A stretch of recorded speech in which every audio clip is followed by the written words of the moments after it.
Three boys in the playground were bragging about whose dad was the highest paid.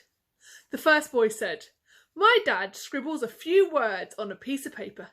He calls it a poem and they give him £100. The second boy said, "That's nothing. My dad scribbles a few words on a piece of paper. He calls it a song and they give him £1,000. The third boy said, "My dad is even better than that. He scribbles a few words on a piece of paper, calls it a sermon, and it takes 6 people just to collect all the money." It doesn't take long for kids to stop showing off about their dads and to start being embarrassed by them, whether it's their dancing, their jokes, or just generally being seen in public together. Now, one thing we can't choose in life is who our parents are. However close or distant our relationship with them, there always remains something within us which connects us to our mum and dad. And it doesn't just relate to our parents, but to our grandparents and our great-grandparents and our great-great-grandparents and our great-great-great-grandparents, and so on. Where we find ourselves on our family tree is not determined by us. The BBC show Who Do You Think You Are journeys with celebrities as they explore their family history and consider how they come to be where they are today. In the latest series, comedian Josh Widdicombe discovers that his 14 times great-grandmother is Mary Boleyn, the sister of Anne Boleyn, Henry VIII's second wife. He is related to royalty, albeit in a very distant way.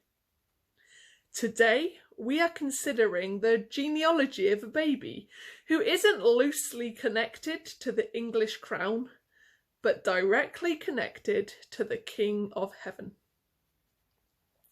Who's actually read the very beginning of the New Testament? Matthew 1 is not the gripping, page-turning read you would expect from the best-selling book of all time. It begins, "This is the genealogy of Jesus the Messiah," and goes on to list 42 generations from Abraham to Jesus, mentioning popular characters including Jacob, David and Joseph, and lesser-known characters such as Nahshon, Jotham and Zerubbabel. There is so much to explore with all of these characters, and many people far wiser than I have done this. But for today, I want us to jump right to the bottom of that genealogy. Here we read, "And Jacob, the father of Joseph, the husband of Mary, and Mary was the mother of Jesus, who is called the Messiah." I would imagine that when any mum or dad finds out they're going to be a parent, the excitement, joy and anxiety can be a little overwhelming. There will be nerves and perhaps fear as they realise they will be responsible for nurturing a little human being. That's pressure.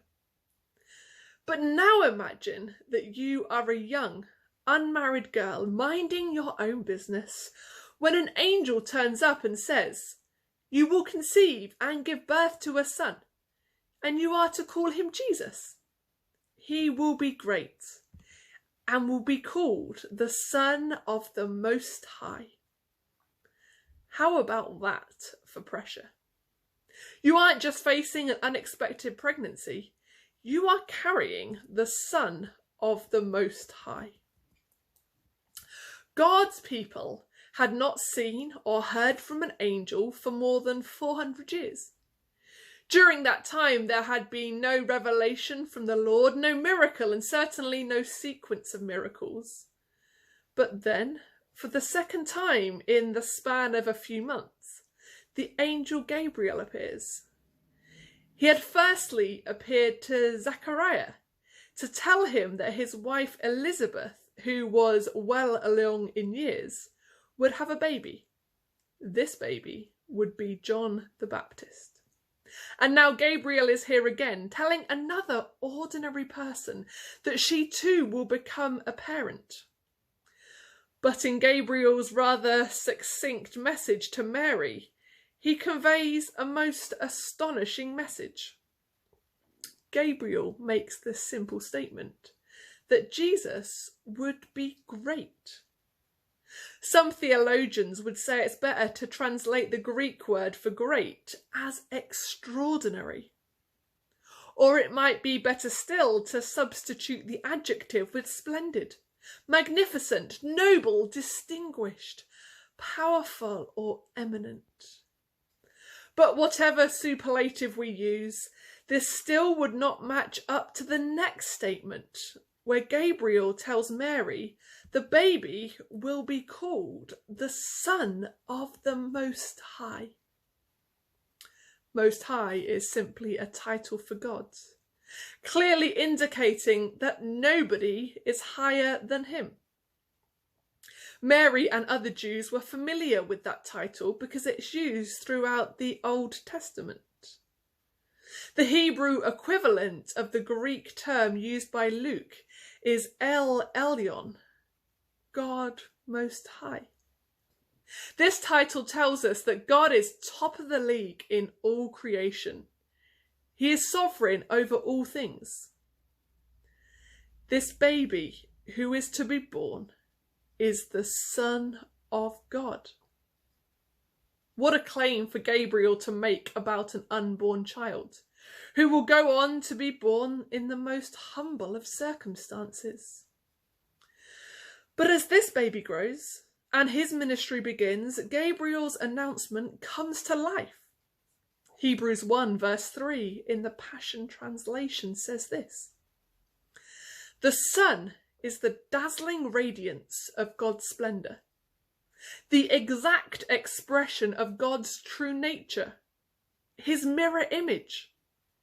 He holds the universe together and expands it by the mighty power of his spoken word. He accomplished for us the complete cleansing of sins and then took his seat on the highest throne at the right hand of the Majestic One." Jesus tells his disciples, "If you have seen me, you have seen the Father," and boldly tells his opponents, "The Father and I are one." In an incredible sacred mystery, we see the one who is the God Most High enter our world through divine conception but human birth. We see the one who is the Son of God and the image of the Father cry and sleep and hunger as a baby. We see the Son of the Most High face the struggles of our world as a child refugee. In one person, we see the Son of God and the Son of Man. There is joy in celebrating the birth of a baby. There is comfort in hearing the story of a young family finding shelter in a stable. There is hope in recalling who this baby grows up to be. But these events only transform our world and our lives if this baby really was the Son of the Most High. What do you believe about the baby in the manger? If today you have faith that this baby really was the Son of the One above all others, then you are invited to respond, and through that response to also be called a son or daughter of the Most High. Luke 6 verse 35 tells us this: "But love your enemies, do good to them, and lend to them without expecting to get anything back. Then your reward will be great, and you will be children of the Most High, because he is kind to the ungrateful and wicked." In these words, we see the grown-up Son of the Most High speak of the heart and character of his Father in heaven. The story of Christmas invites us to kneel at the baby's manger and worship him as we receive God's love.